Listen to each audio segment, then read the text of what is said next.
Hi, everyone, and welcome to Cultural Clashes, the show where we find out what we're going to talk about and talk about it as if we know what we're talking about. I'm Christy. I'm Alex. Okay, and before we get started, if you are interested in the show and you like watching it, why don't you give us a like and subscribe so you can know when we get new shows. So the first thing that we're going to do today is find out what topics are up for grabs. Yes, let's pull out some magic topics out of our magic box. I know I'm going to give it a name, aren't I? You've been trying to. I think it's magic. Making friends as a modern adult. Oh, no. I think we've encapsulated the feeling on that one. Advice columns. Advice columns, nice. Fertilizer. Fertilizer. All right, since you are the one who wrote the first one, why don't you go ahead and rank it? Oh, I just hate that one. So, Making friends as a modern adult. First off, as you know, we do the love, hate, or kill, where we rank each of these topics based upon whether we love them, hate them, or we would rather just throw them out completely. So you say you hate it? Yeah. Hate making friends as a modern adult? You know what? I hate making friends as a modern adult, too. So I will... It would be fun to talk about, but... No, I think that's fine. That's fair. Advice columns. You know what? I'll go next since you went first. So advice columns. I would have to say. I don't know if I could love advice columns. I would probably kill advice columns. I love advice columns. Yeah, that would be yours. You love advice columns. Well, I'd kill it because I don't like other people telling me what to do. Oh, okay. You know, which probably is why I need to be in an advice column. All right, fertilizer.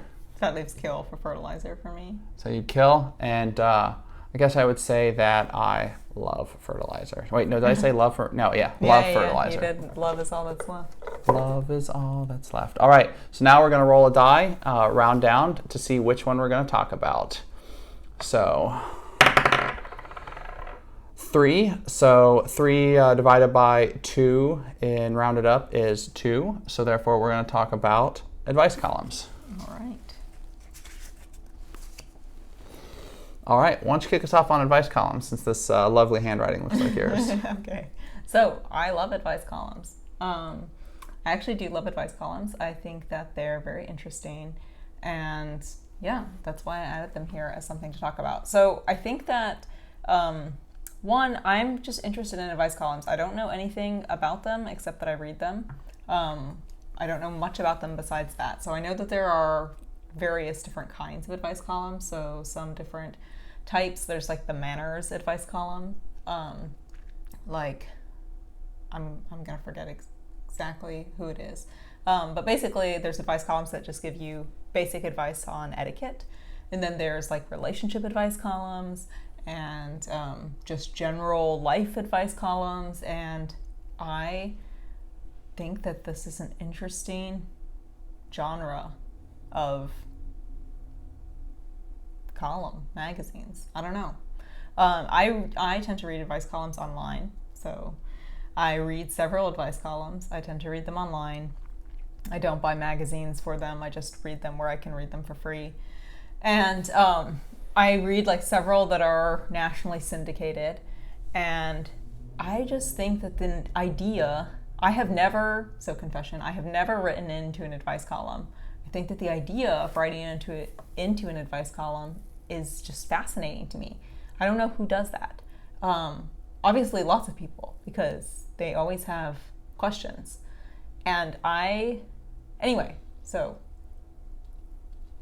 what do you think about advice columns?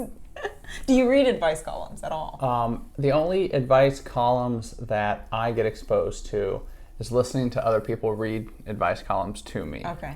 I'm one of those people. I read advice columns to other people. Yes, so that's the only real exposure I have to it. There used to be, and some of my exposure is like from movies. You know, advice columns used to be a big movie theme. You know, in either rom-coms or in general, it was a big thing in pop culture, right? Because I think it's something that's prevalent. I see advice columns as a holdover from print media. Whereas now, like, I think that people, you know, it's like reviewers, right? It's like critics for TV shows and stuff like that. You'd find somebody that you like and that you trust, and that, you know, or at least you like the responses that they give or the type of content that's written out to them, and you follow that, so that way you can kind of keep up with it.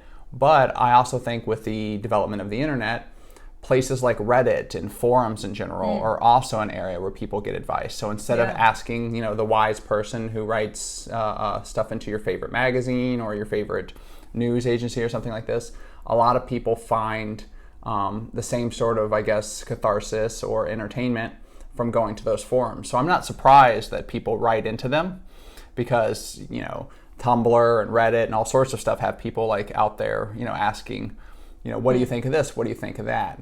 Now, I do think, from what I've judged from what seem to be good advice columns, that advice columns have a benefit over those types of places sometimes, because the people are more likely to give you a viewpoint that is probably their own and isn't quite subject to isn't quite subject to the same echo chambering and stuff that may occur on the internet. So people on the internet may write into forums and stuff that they know they're going to be boosted up or validated for what they're doing or what's going on, or at least that might be more of an intent. Whereas you might have a greater surprise in an actual old school advice column. You might get somebody that's going to be more likely to disagree with you, or they're not just writing to troll you, which happens in an open forum type of scenario. Yeah, so I think there are two things that I really think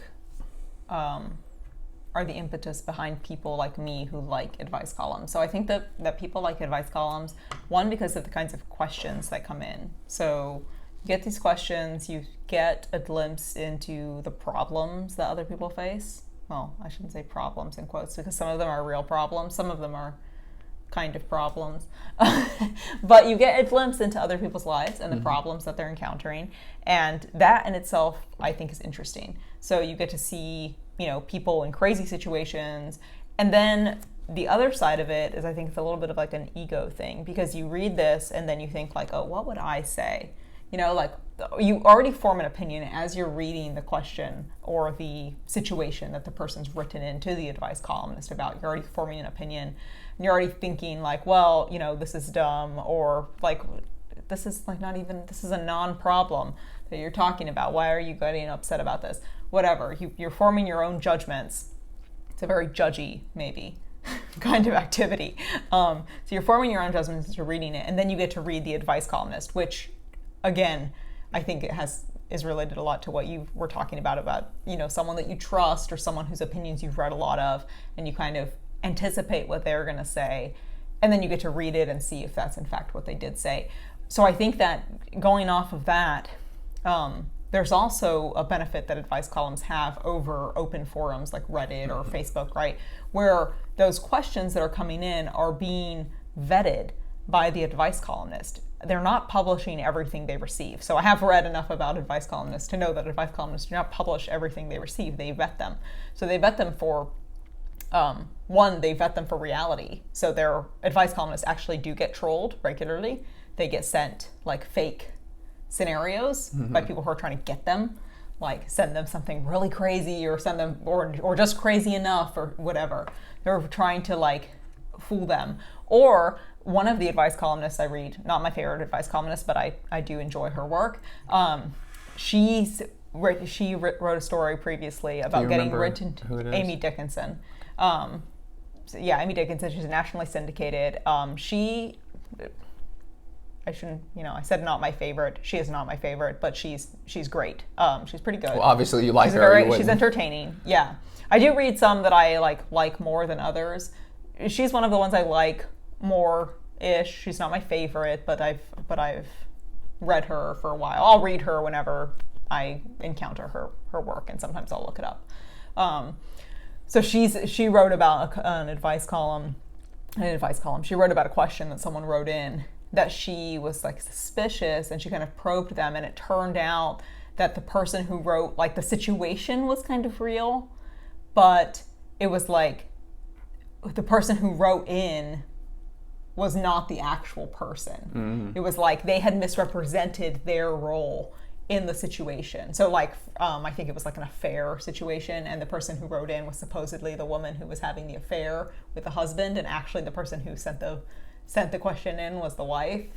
A situation like that, but that's not the only kind of situation that advice columnist. So did she publish it or did she not publish it? I think she talked. I think so. I read about it because she talked about it. She did not publish it as an advice column question.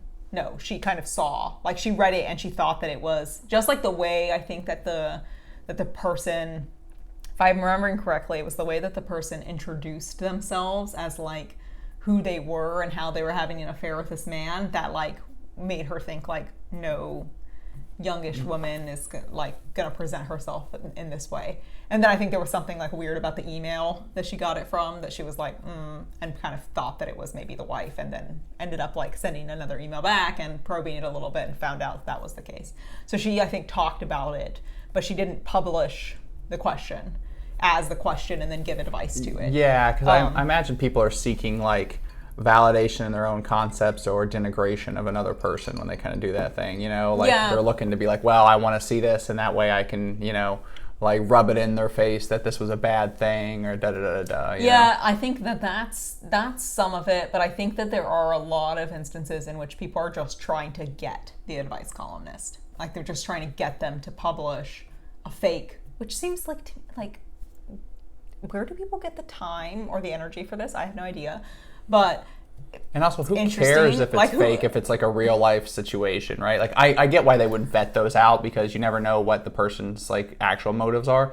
But also, like, what do they think's going to happen if they, like, the person accidentally, you know, publishes a fake situation? It's like, if it's real enough, like, I'm sure it's happened to somebody, you know. Well, there's ones. So Dan Savage is an advice columnist who I really love. And he's like mostly like a sex and relationships advice columnist, so you can learn all about really bizarre sex things by reading his column. He vets them, and sometimes he has published ones where he will give them advice while saying the whole time like, I think that this is fake. Because the thing is that he gets all kinds of outlandish questions, right? He's a sex and relationships columnist, and he's everyone knows, I mean, a lot of people know about Dan Savage, but he's gay. He's written this column for decades. He's a gay rights activist as well. He started several big campaigns, including the Gets Better campaign towards basically to help like high school kids who are coming out of the closet and, you know, all the bullying and things that they encounter. I think he started that quite a while ago. But basically, he's a big figure, and his advice column like gets the most outlandish scenarios, even like normally, because he has a lot of people writing to him from like LGBTQ, you know, the kind of like things that for basic vanilla suburbanites are like totally bizarre, right? He has a lot of like polyamorous situations. He has a lot of like very like non-traditional sex and relationship scenarios. So he already has like a large number of like outlandish or just like kind of crazy scenarios that people write to him about. And so I think people try to get him with like, I'm gonna write him like this crazy scenario, you know, like totally bizarre. Right, but it's like to what end, try to get right? Dan Savage, like, you know, not be able to get under his bullshit radar or whatever. I don't know exactly to what end. I have no idea. I don't understand myself, and I don't like. I mean, I guess I can see the appeal of like writing up an insane scenario and then having someone publish and respond to it as though it's true, but I've never thought to spend an afternoon doing that. It reminds me of like something on the internet called copy pasta. Right, which is basically if you don't know what it is, then I don't know how you're on the internet. I don't know but what like, it is. I don't know how you're on the internet. So copy pasta is basically a word that's like jammed together for copy and paste, right? Mm-hmm. Where you take these crazy stories, you know, they're all the same kind of story, but they're crazy stories. And sometimes they'll like be a story that's meant to grab you because it's so wild, and then it just ends up being them like pranking you, like, you know, it devolves into the theme song from Fresh Prince of Bel-Air or, you know, Rick Astley or something like this. But the whole thing is, it's just something that's like meant to be something that's shared along to get people and to trick them, right? So for me, like, I guess like it must be a similar type of vibe that people are wanting to get, you know, or some feeling that they get from getting somebody from something. It's like, you should have knew that this was fake. Ha ha ha. If you had Googled this, or if you like, so whatever validation that people get from that is probably, I guess, what the same validation they get from the like got the advice column person. Yeah. So I guess yeah.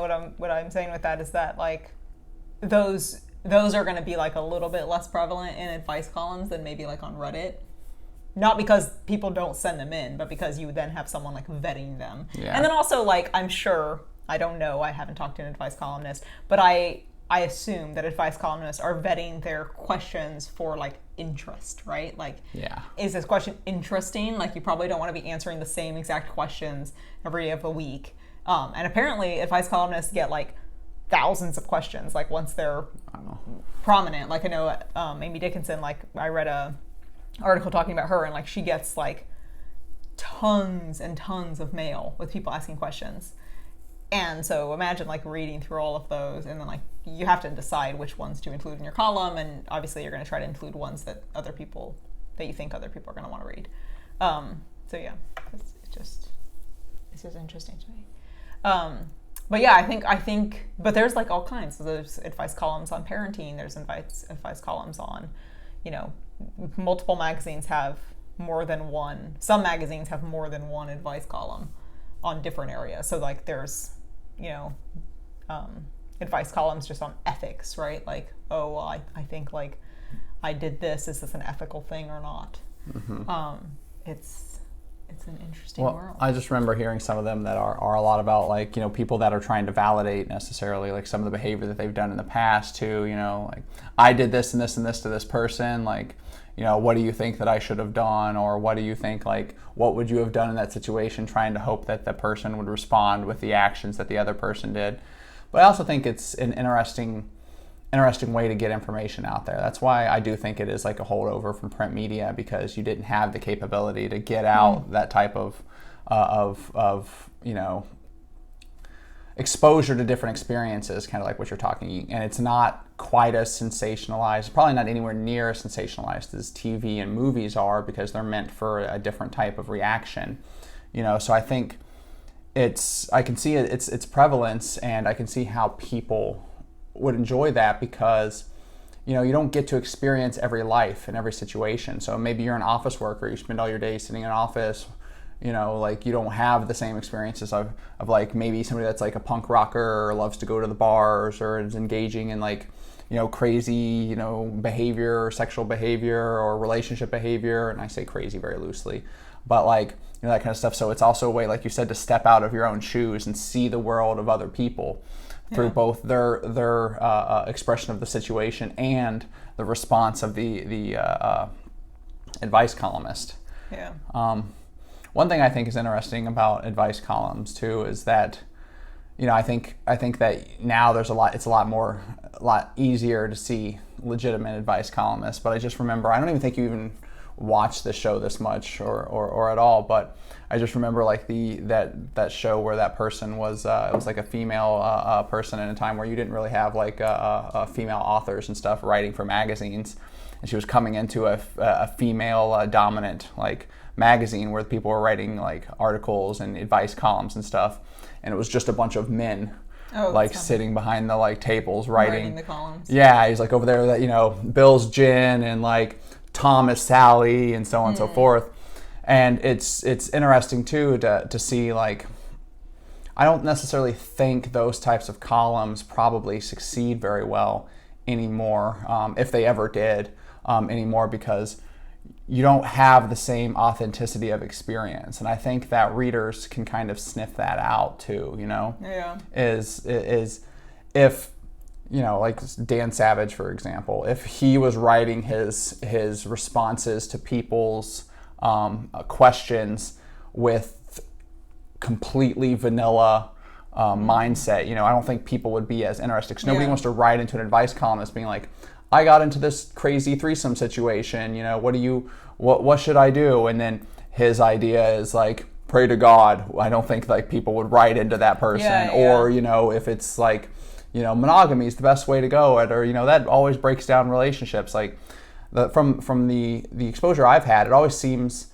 like, the good advice columnists try to come with an answer that isn't just pushed by their own values or that the values that they think people want to hear, but they try and step into the shoes of the person that's writing into it and then give an answer related to that in light of like what they believe. Yeah. So that's one thing that I think's like kind of pulled me in, and I've like enjoyed the ones that I've heard, because it's not what you expect, which is like somebody giving the society party line, if you will, about like that's not appropriate or that's da. It's a lot more nuanced than that. Yeah, and I think that's the whole point, right? Like you're not going to have, depending on who you're trying to appeal to in your readership, you're not going to have people writing into you with those kinds of scenarios or you're not going to attract the kind of people and the kind of questions you want if you're just like if you're too judgmental, right? Or if you're too like hard and fast on like, I believe X, Y, and Z. Like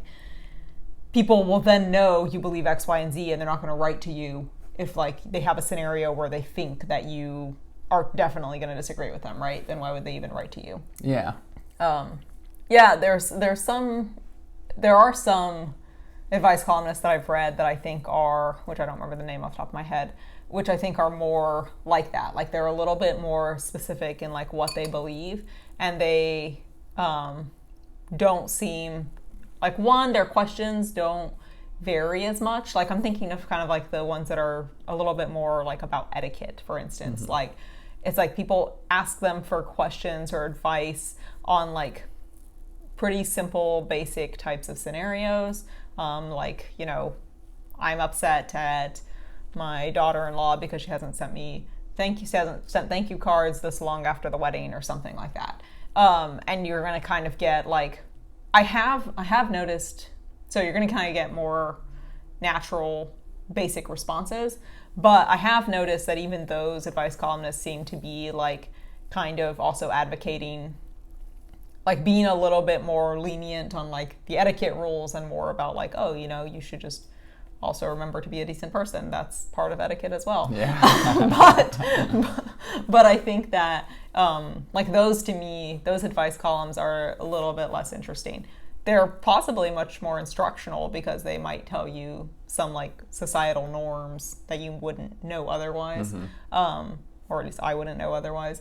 But I find them less interesting. The responses are oftentimes very short and very like just like related to that specific thing. They're just like answering the question as opposed to like kind of like wandering a little bit and giving a more like nuanced response.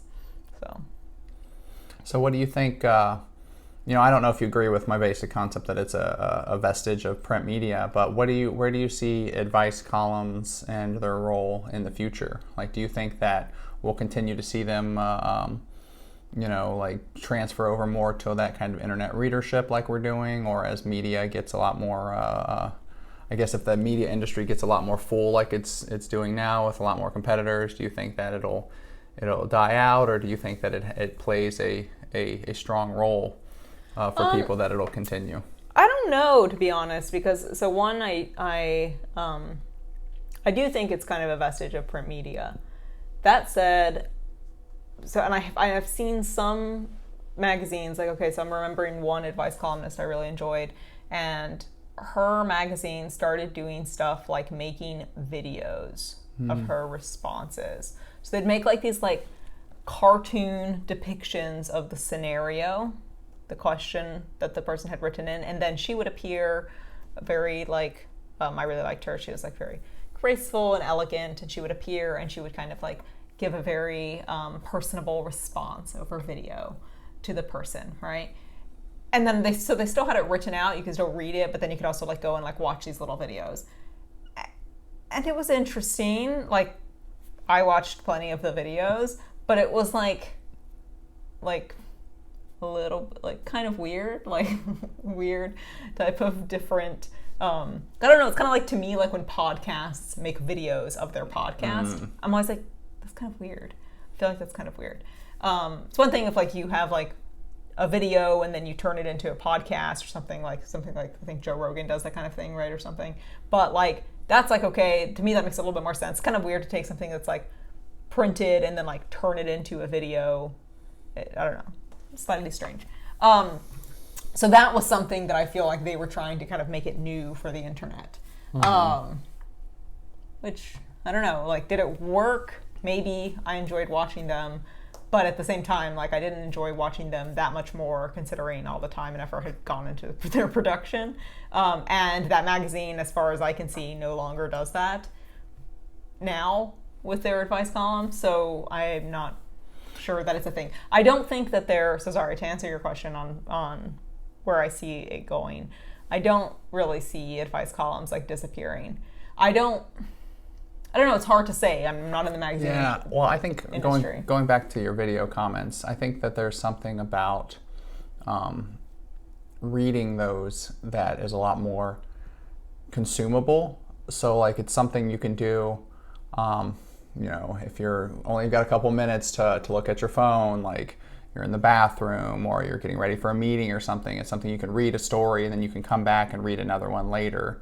You don't, like with a video, it's much harder because, like, you either have to save the spot that you're at and try and come back exactly to the video and run it through. You're not really getting the same sort of freedom that you have to consume it, I think. So, like, I think that's a benefit for seeing it in I guess, like, in text as opposed to as a video. Because you can always come back. Maybe you only have time to read the scenario, but, like, you can always come back and then read the response later. I don't know. The videos are pretty short. It's just weird. I just thought it was a weird thing. Like, you're making a whole cartoon to go along with the scenario and then having, like, a person just respond. It was kind of strange to me. Just, like, a little bit odd. I don't know. The videos were short. The text is short too. So, the videos had the benefit of, like, you could just plug them in. I could plug them in and listen to them when I was working, for example, right? Which I did do. But I don't know. It was a little bizarre. But I don't think advice columns are necessarily going anywhere. But like I said, I'm not in the magazine industry, so I don't know. I think that, so what I see is, like, these people who have the real success stories in advice columns seem to be this people who have their columns nationally syndicated. So they kind of, to my understanding, write their columns, and they may originally write them for one magazine, but then they end up in magazines all over the country. Mm-hmm. And so that's kind of something that to me seems like facilitated by the internet age, as opposed to being something that the internet's killing. But I don't know. I don't read. Whereas before, if I was ever alive during the time when magazines were really selling, or if I had been a consumer at that period of time, I might have been a person who bought a magazine to read an advice column. But I'm definitely not doing that now, right? Yeah. I'm definitely not buying a magazine now to read an advice column. I'm reading the advice column only and then not reading anything else in the magazine. So I don't know if that's really helping magazines, right? Maybe it's helping them because at least I'm clicking on the advice column. Yeah, they can advertise to you in some way. Yeah. But I think it also is, like, related to the overall trend that we see with artists and musicians. Before, only those that were selected, were popular enough and selected by those that had the infrastructure in place to proliferate that content were the ones that you heard of, right? Like, you heard big name musicians, big name artists, whereas, like, the internet has allowed, I think, people to be able to basically to grab on to their own kind of career and create their own career. Like, YouTube stars is a big thing. It's not just TV shows and movie stars that are selected by those people. Fitness stars on Instagram and other mediums. Like, it's not just, like, the 5 or 6 people that are being grabbed by, whoever. So I think, like, advice columnists, like, also is one of those that there's probably room for growth.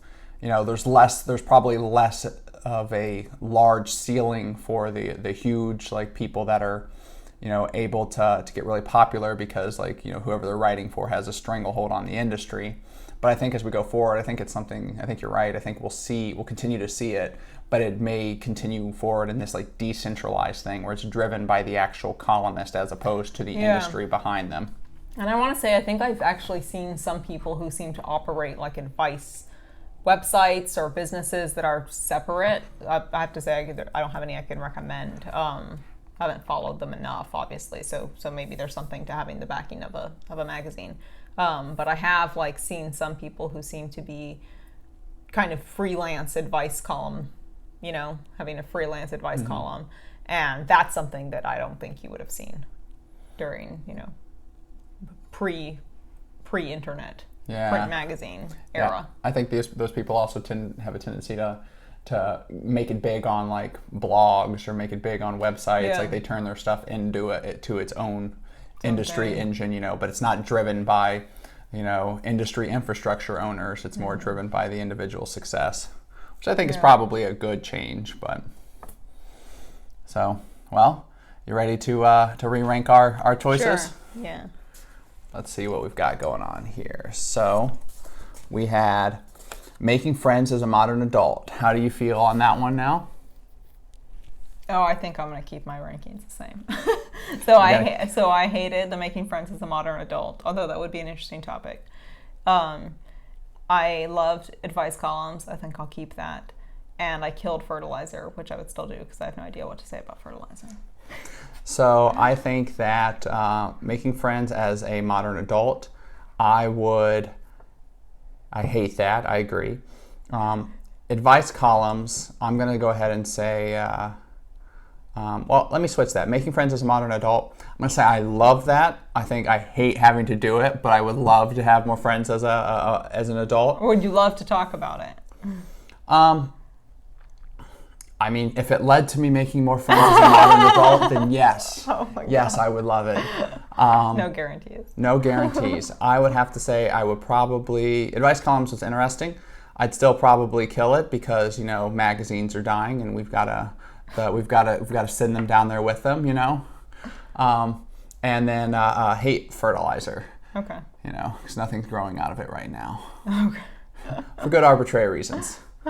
So, well, make sure you all leave some comments down below letting us know your thoughts on advice columns, what you think the future of advice columns are going to be. If you have any good recommendations, any recommendations for good advice columns, put them down there. Or if you really want to know my favorite advice columns, I will share them.